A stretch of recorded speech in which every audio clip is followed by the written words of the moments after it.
पञ्चप्रेतासनासीन पञ्चब्रह्मस्वरूपिणी चिन्मयी परमानन्दा विज्ञानघनरूपिणी ध्यानध्यातृध्येयरूपा धर्मा धर्मविवर्जिता विश्वरूपा जागरिणी स्वपन्ती तैजसात्मिका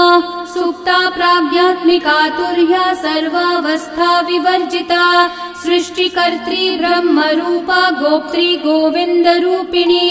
संहारिणी रुद्ररूपा तिरोधानकरीश्वरी सदाशिवानुग्रहदा पञ्चकृत्यपरायणा भानुमण्डलमध्यस्था भैरवी भगमालिनी पद्मासना भगवती पद्मनाभः सहोदरी उन्मेषनिमिषोत्पन्न विपन्न भुवनावली